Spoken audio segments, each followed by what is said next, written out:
কোরআন শরীফে আছে, এই কথাটা মনোযোগ দিয়ে শোনেন। কোরআন শরীফ আছে একেবারে প্রত্যেকটা পাপী নাফরমান, আমি কিংবা আপনি, ছেলেরা তোমরা কিংবা বাবারা, কোরআন শরীফ আছে প্রত্যেকটা পাপী নাফরমান হাসরের ময়দানে একটা শব্দ বারবার বলবে, সেটা কি? ইয়া লাইতানি, আফসোসের শব্দ। হায় যদি, ইয়া লাইতানি কুনতু তুরাবা, হায় আমি যদি আজ মাটি হয়ে যেতাম। ইয়া লাইতানি লাম উতা কিতাবিয়া, হায় আমার আমল নামাজ যদি আমার হাতে না দিত। ইয়া লাইতাহা কানাতিল কাদিয়া, হায় আজ যদি আমার মৃত্যু হয়ে যেত। সব হাসরের ময়দানের আফসোস। ইয়া লাইতানি ইত্তাখাযতু মা'আর রাসূলি সাবিলা, হায় যদি আমি রাসূলের পথ ধরতাম। ইয়া লাইতানি লাম আত্তাখিজ ফুলানান খলিলা, হায় আমি যদি ওই অসৎ মন্দ লোককে বন্ধু না বানাইতাম।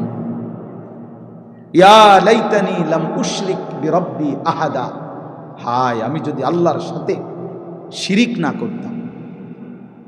ইয়া লাইতানি কুনতু মাআহুম ফাআফুজা ফাওজান আযীমা, হায় আমি যদি আল্লাহর প্রিয় বান্দাদের সঙ্গী হতাম তাহলে আজ আমিও সফল হতাম।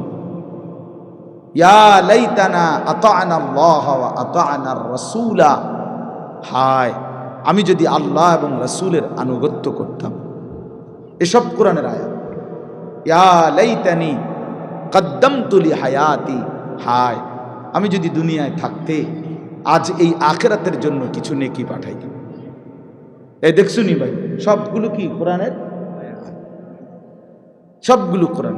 অর্থাৎ এটাই তার আফসোসের শব্দ। তাহলে বোঝা গেল প্রত্যেকটা গুনাহ, পাপ, আল্লাহর নাফরমানি আজ কিংবা কাল, দুনিয়া আখিরাত দুই জায়গাতেই আফসোস আনবেই আনবে, আনবেই আনবে। প্রতিটা গুনার শেষ মাথায় আফসোস আছে, হতাশা আছে। প্রতিটা গুনার পিছনে আগুন আছে, প্রত্যেক গুনার পিছনে আগুন জ্বলে, আগুন জ্বলে। এজন্য কোরআনুল কারীমে আল্লাহ তাআলা বলছেন, ইয়া আইয়ুহাল্লাযীনা আমানু কু আনফুসাকুম ওয়া আহলিকুম নারা, হে ঈমানদারগণ নিজেকে এবং পরিবারের সদস্যদেরকে আগুন থেকে বাঁচাও। নারান, তাহলে বোঝা গেল দুনিয়াতে বলছে যে আগুন থেকে বাঁচাও, তাহলে মানে আগুন থেকে বাঁচাও মানে কি বলেন আপনারা? কি মনে হয়? কি? গুনাহ থেকে। সহজ কথা, গুনাহ থেকে কি করো? বাঁচাও। কারণ এই বোঝা গেল গুনার অপর পিঠে কি আছে?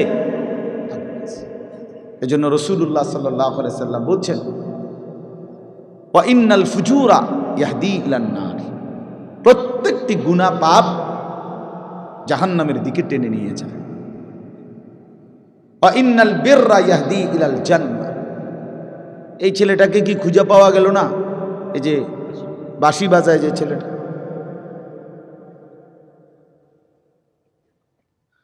তো চলেন প্রতিটি পা নেক বীর, নেক কাজ জান্নাতের দিকে টেনে নিয়েছে। ইয়াহদি ইলাল জান্নাহ, জান্নাতের দিকে টেনে নিয়েছে। এই জন্য বাপ, ছেলেরা, ভাই সবাইরে বলি, তোমরাও আলাদা শোনো, মনোযোগ দিয়ে শোনো। আমি এক্ষুনি অল্প একটু সময় কথা বলবো, আল্লাহ চাইলে। তাহলে আমার বলার উদ্দেশ্য হলো আমাদের এই খামখেয়ালি, আমাদের এই গুনাহ, আমাদের এই দিন রাত আল্লাহ থেকে সরে থাকা, ইসলামকে ত্যাগ করা, ইবাদত আমলের প্রতি, নামাজ রোজা কিছুই আমাদের ভাল লাগে না। সব কিছু দুনিয়ার ভাল লাগে, এক ওয়াক্ত নামাজ পড়তে ভাল লাগে না। তো এইটাই তো জাহান্নামের পরিণতি, আগুনের পরিণতি, এটাই তো গুনাহের পরিণতি। আমি বুঝলাম না এটা কি আশ্চর্য কথা। কোন অসভ্য, নিশ্চয়ই তো কোনো অভিভাবক তো আছে, কোনো মা থাকার কথা, কোনো বাবা থাকার কথা। আস্তাগফিরুল্লাহ।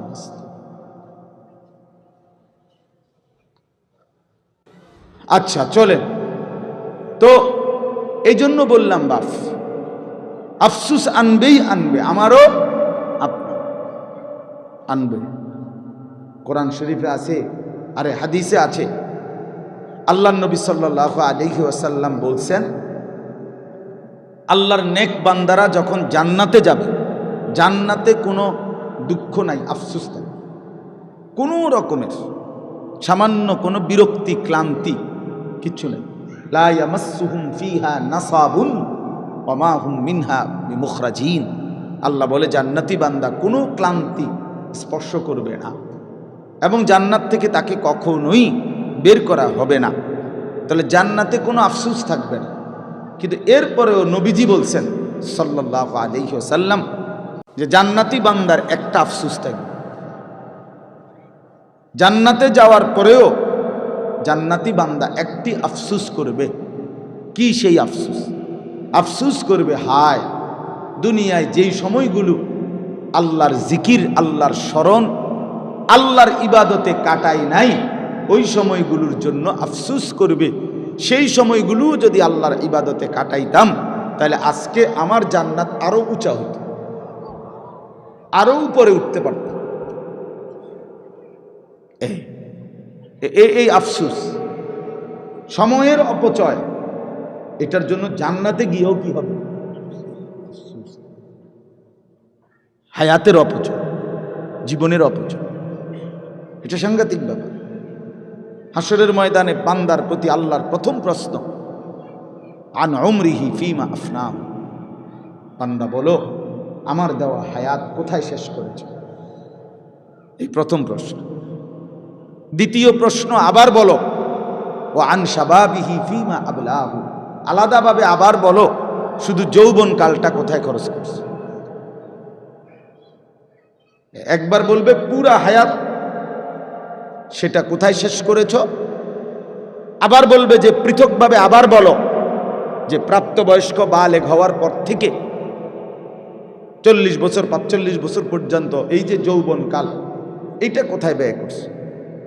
তার মানে কিসের প্রশ্ন? হায়াতের। এই সময় কোথায় শেষ করছিলা বান্দা, এটা বল, এটা বল। কোরআন শরীফে আছে, আল্লাহ তাআলা বলেন, সুম্মা লাতুসআলুন্না ইয়াওমাইদিন আনিন নাঈম। আল্লাহ তাআলা প্রত্যেককে আল্লাহর দেওয়া প্রতিটি নিয়ামত সম্পর্কে অবশ্যই অবশ্যই জিজ্ঞেস করবেন, জিজ্ঞেস করবেন। লাতুসআলুন্না আরবি ভাষায় লামে তাকিদ বা নুনে তাকিদের সিগা, মানে অবশ্যই অবশ্যই জিজ্ঞেস করবে। ফাওয়ারাব্বিকা লানাসআলান্নাহুম আজমাইন। আল্লাহ বলেন কসম বান্দা, আমি আমার কসম করছি। আল্লাহ নিজের কসম করে বলছে। আল্লাহ বলেন আমি আমার নিজের কসম করে বললাম তোমাদের সকলকেই আমি আল্লাহ জিজ্ঞেস করব। দিন রাত এই গুনার মধ্যেই লিপ্ত থাকে, তো আমাদের আগামী প্রজন্ম, আগামী জেনারেশন আলোকিত মানুষ হবে কিভাবে, চরিত্রবান হবে কিভাবে? 3 বছরের বাচ্চাও যদি মোবাইল ছাড়া না ঘুমায়, ভাত খাইতে না চায়, তা আমাদের ভবিষ্যৎ কি? আগামী সম্ভাবনাটা কি আমাদের বলে? এই জন্য আসলে এটা জুলুম। কমপক্ষে অপ্রাপ্তবয়স্ক বাচ্চার হাতে যেই বাপ, ভাই, আত্মীয় স্বজন এই বড় মোবাইল তুলে দেয়, আপনি তার উপরে জুলুম করলেন, নিজে অনেক বড় ক্ষতি করলেন। রাসূলুল্লাহ সাল্লাল্লাহু আলাইহি ওয়াসাল্লাম বলছেন, কুল্লু মাউলুদিন ইউলাদু আলাল ফিতরা, প্রতিটি মানব সন্তান ইসলাম মানার, আল্লাহকে মানার পুরা যোগ্যতা নিয়ে এই পৃথিবীতে ভূমিষ্ঠ হয়। ফাআবাওয়াহু ইউহাব্বিদানিহি আও ইউনাসসিরানিহি আও ইউমাজ্জিসানিহি। অতঃপর মা বাবা, এখানে ব্যাখ্যার মধ্যে আছে অভিভাবক, মা বাবা সহ অভিভাবক ওই সন্তানটিকে, ওই মানব ভূমিষ্ঠ বাচ্চাটিকে ধীরে ধীরে ইয়াহুদি বানিয়ে দেয়, অথবা খ্রিস্টান বানিয়ে দেয়, অথবা অগ্নি পূজক বানিয়ে দেয়। তাহলে অভিভাবক নষ্ট করে দেয়। আল্লাহ নবী সাল্লাল্লাহু আলাইহি সাল্লাম বলছেন, আর রজুলু আলা দীন খলিলি, মানুষ যাকে সঙ্গী বানায় তার দ্বারা মানুষ প্রভাবিত হয়। যে যার সাথে উঠা বসা করে, চলাফেরা করে, কিছু সময়ের ব্যবধানে তার প্রভাব তার মধ্যে আসে। এই জন্য এটাই যদি আপন হয় মোবাইলটা, তো তার মধ্যে খামখেয়ালি, খাহেসাত, নফসের পূজা, মনের চাহিদার যথেচ্ছ অনুসরণ, এটাই তার মধ্যে আসবে। একটা পর্যায়ে বাচ্চা এখনই সমস্ত ছেলে পেলে মা বাবা, পরিবার, ধর্ম, আখেরাত কিছুর সাথে কোনো বন্ধন নেই। অধিকাংশ সন্তানের জীবনটা শুধুই মোবাইল কেন্দ্রিক, বন্ধুবান্ধবদের আড্ডা আর এই মোবাইল দেখা, এই এক জীবনের উপরে 12, 14, 16, 18 ঘন্টা হায়াতের শেষ। তো এই ছেলেটা বুঝতেও চাচ্ছে না যে অধীর ভবিষ্যতে তার কী হবে। এই সময়গুলো, এই হায়াতের এই লম্বা টাইম আর তো ফিরবে না। কোনো ঘন্টা, কোনো মিনিট, কোনো সেকেন্ড পৃথিবীতে আর নতুন করে দ্বিতীয়বার আসে না। নতুনটা তো নতুন সময়, এইটা তো আর আসে না। মনে করেন 23শে নভেম্বর 2024, এটা আর কোনো দিন হবে না। আগামী বছর 23শে নভেম্বর হবে, তো সেটা তো 2025 সাল। শনিবার আর এই শনিবার আর হবে না, আগামী শনিবার আসবে, কিন্তু সেটা তো 23 তারিখ না, সেটা তো হবে 30 তারিখ। তাইলে প্রতি ঘন্টা, মিনিট, সেকেন্ড একবারই আসে। কোরআন শরীফে আছে, বারবার একটা কথা আছে কোরআন শরীফে, মৃত্যুর সময় থেকে শুরু করে জাহান্নামে পর্যন্ত প্রত্যেকটি পাপী নাফরমান আল্লাহর কাছে মৃত্যুর সময়, কবরে, হাসরের মাঠে এবং জাহান্নাম বারবার আল্লাহর কাছে একটা জিনিস চাইবে। সেটা হলো, আল্লাহ আমার দুনিয়ার জীবনে কিছু সময়ের জন্য ফেরত দেন, একটু সময়। কোরআন শরীফের বহু আয়াত আছে, হাত্তা ইযা জাআ আহাদাহুমুল মাউত ক্বালা রাব্বিরজিউন। আল্লাহ তাআলা বলেন, যখন নাফরমানের মৃত্যুর সময় হয়, মালাকুল মউত আজরাইল দেখে, তখন সে বলে, আল্লাহ কিছু সময়ের জন্য দুনিয়ায় থাকতে দেন। কোরআন শরীফে আছে, ওয়া আনযিরিন নাসা ইয়াওমা ইয়াতিহিমুল আযাবু ইয়াওমাল কিয়ামা ফায়াকুলুল লাযীনা যালামু রব্বানা আখিরনা ইলা আজালিন করিব।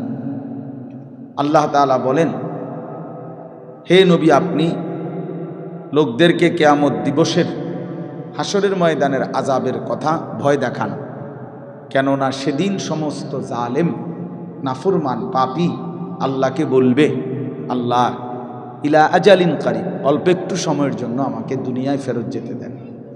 এই যে সময় চাই।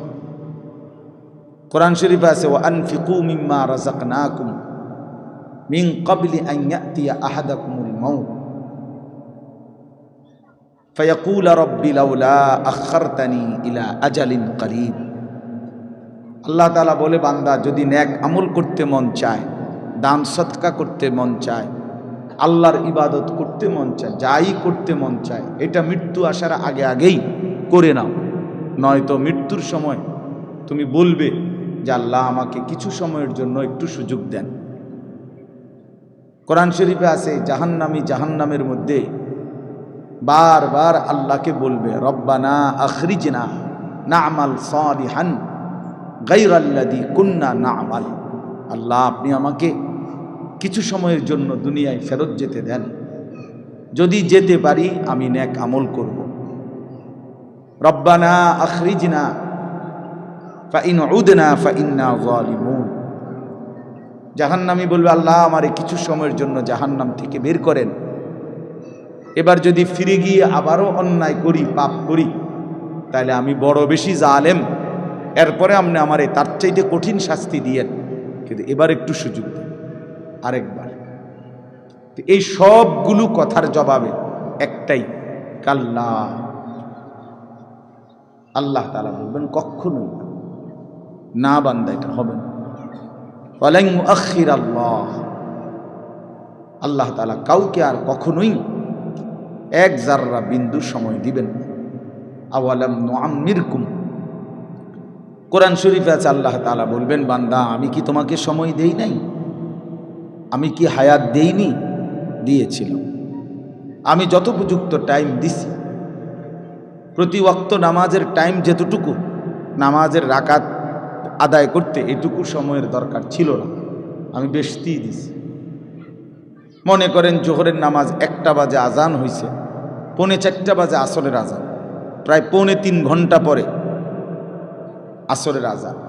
তো 12 রাকাত বা 10 রাকাত নামাজ পড়তে 3.25 ঘন্টা লাগে? কথা বলেন না। ফজরের 4 রাকাত নামাজ পড়তে কি 1 ঘন্টার মতো টাইম লাগে? তা আল্লাহ তাআলা তো সময় দিছেন বেশি, রাকাত তো কম, টাইম তো কম। আসর থেকে মাগরিব প্রায় 1.5 ঘন্টা, 1.5 ঘন্টা। দেখছেন কি আওয়াজ করে কি? তো এই টাইমটা 4 রাকাত আসরের নামাজ পড়তে কি এতটা টাইম দরকার ছিল? এই জন্য বললাম আমার ভাই ছেলেরা, তোমরা যারা মোবাইল হাতে, এটা নামায় ফেলো। সবাই মোবাইল নামাইয়া এমনি শুনো, ভালো হবে, ভালো হবে। কোনো কিছু কাজ করে না আমাদের সন্তানদের মাথায়, বললে হাসে, প্রতিবন্ধীর মতো। মানসিক রুগী যারা, যাদের তারসিরা, এগুলা নিজে নিজে হাসে। এটা কিছুটা প্রতিবন্ধিতার লক্ষণ। আমাদের অধিকাংশ সন্তান এখন চিন্তাগতভাবে, বুদ্ধিগতভাবে প্রতিবন্ধী। কিছু বললে গুনাহ ছেড়ে দেওয়ার কথা, পাপের, যে এতটা মিথ্যা কথা বলো কেন, কোনো নামাজ পড়ো না কেন, তোমার সারাদিন আড্ডা দাও, হে হাসে। তাহলে বোঝা গেল আসলে তার ব্রেনে কোনো স্বাভাবিক কাজ করে না। মানুষকে লজ্জা দিলে, মানুষকে কিছু বললে তার তো উচিত মাথা নোয়ায় ফেলা, বুঝতে শিখা। এই জন্য বাপ, এটা গুরুত্বপূর্ণ বিষয় যে অনেকটাই সন্তান প্রতিবন্ধিতার শিকার। দুশ্মন এই পরিমাণ গুনাহ, নাফরমানি আর ফালতু কাজে আমাদের সন্তানদেরকে কাজে লাগাইছে, বেচারার মাথায় আর কিছুই ধরে না, কোনো কিছুই আর কাজ করে। মা একটা আদেশ কাজ করতে বললে হে পারবে না, এক কথায় উত্তর দিয়ে দিচ্ছে, পারতাম না। বাপে ডাক দিলে পারতাম, পারবে না। কেন পারবে না? ওই যে তার তো সময় নেই। তাহলে এইটার কিন্তু একটা সময় চরম মূল্য দিতে হবে, চরম মূল্য দিতে হবে, চরম খেসারত দিতে হবে। আমার একজন আত্মীয় আছে, আপনজন, উনির মনে আছে, উনি অনেক সময় আমার ঘরে দেখলে জড়াইয়া ধরে অনেক সময় কাঁদে। ভাই, আমার আব্বা কত হাজারবার যে, লক্ষবার যে কইছিল, ফুট তুই একটু পর, একটু পর, দিন সে, আমি কোনো গুরুত্ব দিছিলাম না। এখন আমি খেতে কাজ করি আর গরুরে ঘাস খাইটা খাওয়াই। সংসারে যে গরু পালে, গাভী পালে, তোদেরকে দেখি আফসুস করে আর কি, যে আমরা একই বাড়িতে বড় হইলাম, একসাথে বড় হইলাম, সেদিন হয়তো তোরা বাবের কথা শুনছিলি, আমি শুনি নাই, আমার আপনজন। তো এই জন্য বললাম ভাই, আসলে অচিরেই দুনিয়াতেও আফসুস করি, কোনো মিথ্যা, কোনো গুনাহ, পাপ, অবহেলা, খামখেয়ালি, সময়ের এই নিদারুণ অপচয়, একেবারে এটা নিশ্চিত আল্লাহর কসম, ওই ব্যক্তিকে, ওই ভাই এই মোবাইল নিয়ে যাও, কার এই যে বাচ্চার থেকে নিলাম যে এই মোবাইলটা নেও না, এই তুমি না, যে দিছে তোমার সে নিয়ে যাও। আসো ভাই, লজ্জা না করো, আসো, যা হয়েছে তো হয়েছে।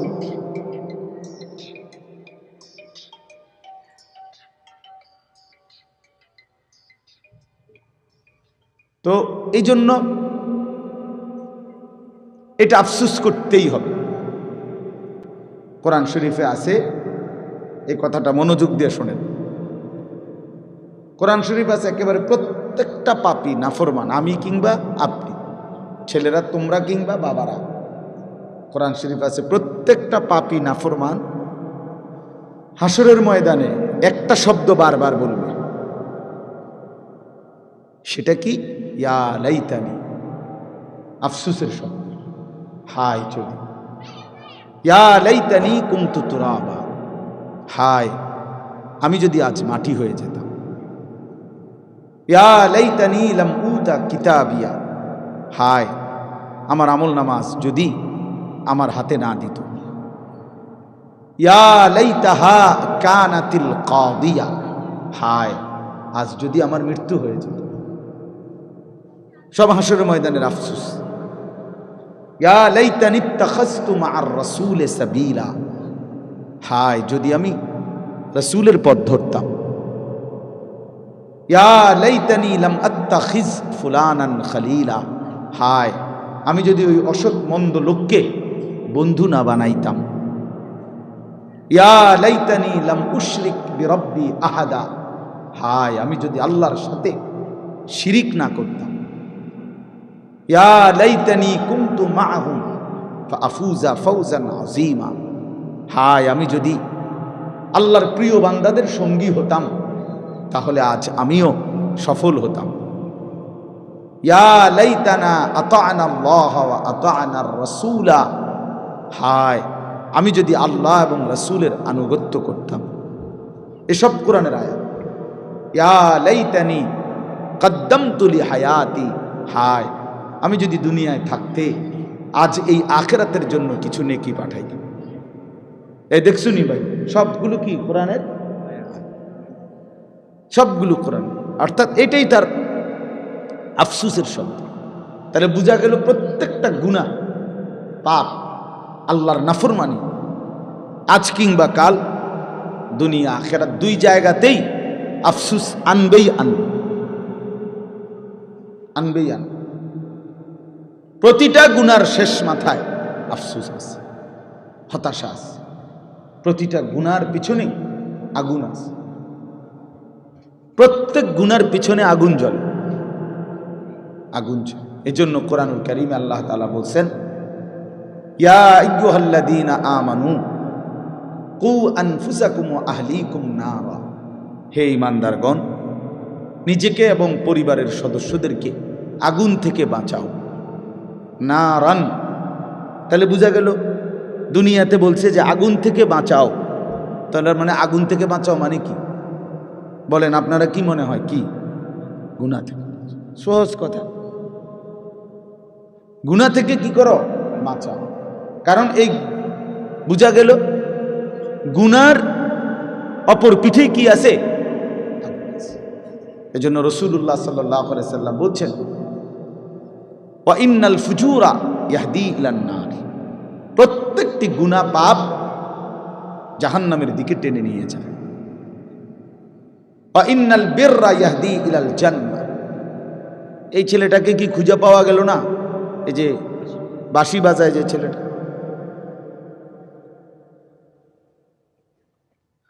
তো চলেন প্রতিটি পাপ নেক বীর নেক কাজ জান্নাতের দিকে টেনে নিয়ে যায়। ইয়াহদি ইলাল জান্নাহ, জান্নাতের দিকে টেনে নিয়ে যায়। এই জন্য বাপ ছেলেরা ভাই সবাইরে বলি, তোমরাও আলাদা শোনো, মনোযোগ দিয়ে শোনো। আমি এক্ষুনি অল্প একটু সময় কথা বলবো, আল্লাহ চাইলে।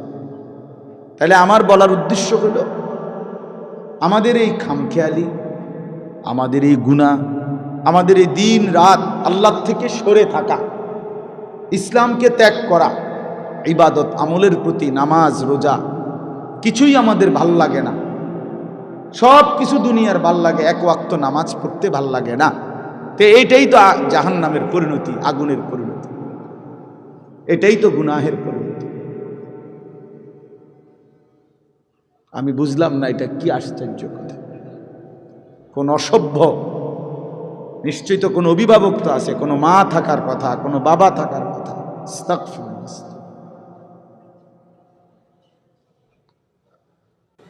আচ্ছা চলেন, তো এই জন্য বললাম বাপ, আফসুস আনবেই আনবে, আমারও আনবে। কোরআন শরীফে আছে, আরে হাদিসে আছে, আল্লাহ নবী সাল্লাল্লাহু আলাইহি ওয়াসাল্লাম বলছেন, আল্লাহর নেক বান্দারা যখন জান্নাতে যাবে, জান্নাতে কোনো দুঃখ নাই, আফসোস নাই, কোনো রকমের সামান্য কোনো বিরক্তি ক্লান্তি কিচ্ছু নেই। লা ইয়ামাসসুহুম ফিহা নাসাবুন ওয়া মা হুম মিনহা বিমুখরাজিন। আল্লাহ বলে জান্নাতি বান্দা কোনো ক্লান্তি স্পর্শ করবে না এবং জান্নাত থেকে তাকে কখনোই বের করা হবে না। তাহলে জান্নাতে কোনো আফসোস থাকবে না। কিন্তু এরপরেও নবীজি বলছেন সাল্লাল্লাহু আলাইহি ওয়াসাল্লাম যে জান্নাতি বান্দার একটা আফসোস থাকবে। জান্নাতে যাওয়ার পরেও জান্নাতি বান্দা একটি আফসোস করবে। কি সেই আফসোস? আফসোস করবে, হায় দুনিয়ায় যেই সময়গুলো আল্লাহর জিকির, আল্লাহর স্মরণ, আল্লাহর ইবাদতে কাটাই নাই, ওই সময়গুলোর জন্য আফসোস করবে। সেই সময়গুলো যদি আল্লাহর ইবাদতে কাটাইতাম তাহলে আজকে আমার জান্নাত আরো উঁচা হতো, আরো উপরে উঠতে পারতাম। এই আফসোস, সময়ের অপচয়, এটার জন্য জান্নাতে গিয়েও কি হবে? হায়াতের অপচয়, জীবনের অপচয়, এটা সাংঘাতিক ব্যাপার। হাসরের ময়দানে বান্দার প্রতি আল্লাহর প্রথম প্রশ্ন, আন উমরিহি ফিমা আফনাহ, বান্দা বলো আমার দেওয়া হায়াত কোথায় শেষ করেছে? এই প্রথম প্রশ্ন। দ্বিতীয় প্রশ্ন আবার বলো, ও আন শাবাবিহি ফিমা আবলাহু, আলাদাভাবে আবার বলো শুধু যৌবন কালটা কোথায় খরচ করছে। একবার বলবে পুরা হায়াত, সেটা কোথায় শেষ করেছ। আবার বলবে যে পৃথকভাবে আবার বলো যে প্রাপ্তবয়স্ক বালেগ হওয়ার পর থেকে 40 বছর 45 বছর পর্যন্ত এই যে যৌবন কাল, এইটা কোথায় ব্যয় করছে। তার মানে কিসের প্রশ্ন? হায়াতের। এই সময় কোথায় শেষ করছিলা বান্দা, এটা বল, এটা বল। কোরআন শরীফে আছে, আল্লাহ তাআলা বলেন, সুম্মা লাতুসআলুন্না ইয়াওমাইদিন আনিন নাঈম। আল্লাহ তাআলা প্রত্যেককে আল্লাহর দেওয়া প্রতিটি নিয়ামত সম্পর্কে অবশ্যই অবশ্যই জিজ্ঞেস করবেন, জিজ্ঞেস করবেন। লাতুসআলুন্না আরবি ভাষায় লামে তাকিদ বা নুনে তাকিদের সিগা, মানে অবশ্যই অবশ্যই জিজ্ঞেস করবেন। ফাওয়ারাব্বিকা লানাসআলান্নাহুম আজমাইন। আল্লাহ বলেন কসম বান্দা, আমি আমার কসম করছি। আল্লাহ নিজের কসম করে বলছে। আল্লাহ বলেন আমি আমার নিজের কসম করে বললাম তোমাদের সকলকেই আমি আল্লাহ জিজ্ঞেস করব। ফাওয়ারাব্বিকা লানাসআলান্নাহুম আজমাইন আম্মা কানু ইয়ামালুন। যা কিছু তুমি জীবনে করেছিলে আমি জিজ্ঞেস করব। ওয়াকিফুহুম ইন্নাহুম মাসউলুন। কোরআন শরীফে আছে আল্লাহ ফেরেশতাদেরকে হাসরের ময়দানে বলবে, আমার প্রতিটি বান্দাকে দাঁড় করাও, এখন তাদেরকে একজন একজন করে জিজ্ঞেস করা হবে। প্রিয় বন্ধু আমার, এটা মনে রাখার বিষয়, আমাকেও আপনাকেও জিজ্ঞেস করা হবে। হায়াতের এই সময়গুলো, রাত দিন, এই ঘন্টা, এই মিনিট, এই সেকেন্ড, এই বন্ধুদের আড্ডা, মদের আড্ডা, জুয়ার আড্ডা, মোবাইলের আড্ডা, নারীর আড্ডা, অশ্লীলতা, বেহায়াপনা, অসভ্যতা, নোংরামি, নাচ গান, গল্প গুজব, গান বাদ্য, এই মিনিট, এই সেকেন্ড, এই সময় আল্লাহর কাছে জবাব দিতে হবে, জবাব দিতে হবে। হাসতে হাসতে ছেলেরা নামাজ পড়ে না, শুধু শুধু কোনো কারণে শরীর, স্বাস্থ্য, চোখ, নাক, কান, হাত, পাও, হাঁটু, কোমর, কনুই, আপনার কোনো অসুবিধা নেই।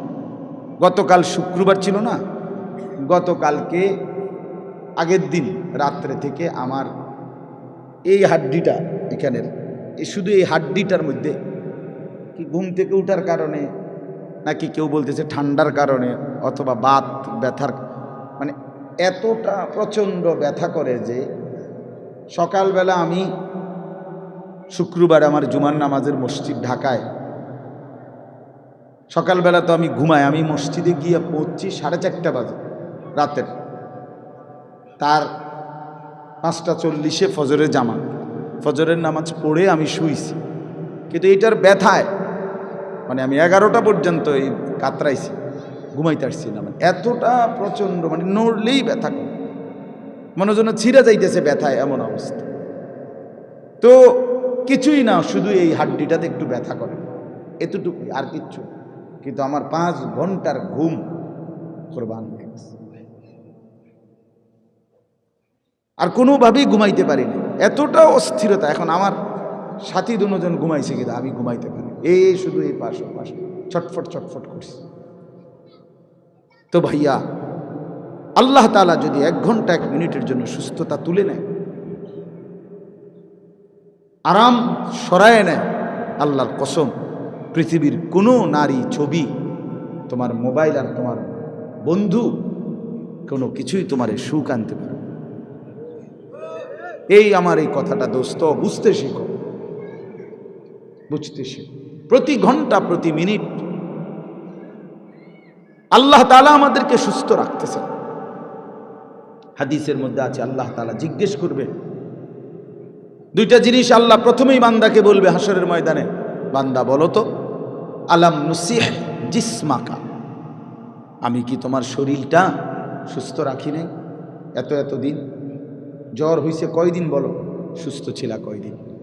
মাথা ব্যথা হইছে কয়বার, স্বাভাবিক ছিল কয়বার? পেট ব্যথা হইছে কয়বার, পেট স্বাভাবিক ছিল? আমার এই হাড্ডিতে হয়তো আজকে 30 বছরে একবার ব্যথা করছে, আর তো কোনোদিন ব্যথা করে নাই, ঠিক না? হয়তো 20 বছর পরে আজ একটু ব্যথা হয়েছে একদিন।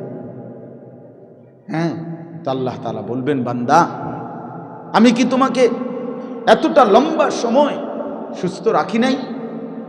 তো তার বিনিময়ে আমার সেজদাটা কেন দিতে পারলা না? কেন পারলা না বাবা? ছেলেরা বলো ভাই, যে বন্ধুর সাথে তুমি 6টা ঘন্টা কাটাইলা, ও তোমারে কি কি দিছে এই পর্যন্ত? কি দিল? কি দিল? মোবাইল কি দিল তোমাদেরকে? নারীর ছবি দিয়ে অর্জন কি হলো বাপ? দেখছো তো, ঠিক আছে, এই পর্যন্ত 10,000 নারী দেখছো, তো কি উপভোগ করতে পারছো কয়জন? কি বুঝলা, কি পাইলা? নারীর ওই ছবি থেকে অর্জনটা কি সেটা বলো ভাইয়া। উলঙ্গ দৃশ্য থেকে তোমার অর্জন কি, তোমার বেনিফিটটা কি সেটা বলো। এই অসভ্যতা, এই নোংরামি, এই জন্তু জানোয়ারের স্বভাব দিয়ে অর্জনটা কি? অর্জনটা কি? যে নামাজ পড়ে না, যে সেজদা দেয় না, আমি প্রত্যেক দিন বলি সে মানুষের বাচ্চা না। মুসলমানের বাচ্চা তো দূরে থাক, আরে নাফরমান, তুই মানুষের বাচ্চা না। বেনামাজি কোনো মানুষের বাচ্চা না, বেনামাজি জানোয়ার, বেনামাজি 100 জানোয়ার, বেনামাজি চতুষ্পদ জন্তু, বেনামাজি হাইওয়ান। যার কপালে সেজদা না, এটা জানোয়ার, এটা মানুষের বাচ্চা না। মানুষের বাচ্চা তো তাকে বলে যার আল্লাহ তাআলা কোমর, হাঁটু, কনুই বানাইছেনি ইবাদতের জন্য, বুঝেন নাই? নামাজ পড়ার উপযোগী করেই আল্লাহ তাআলা, মান্দা নামাজ পড়বে এই জন্যই কনুই বাঁকা হয়,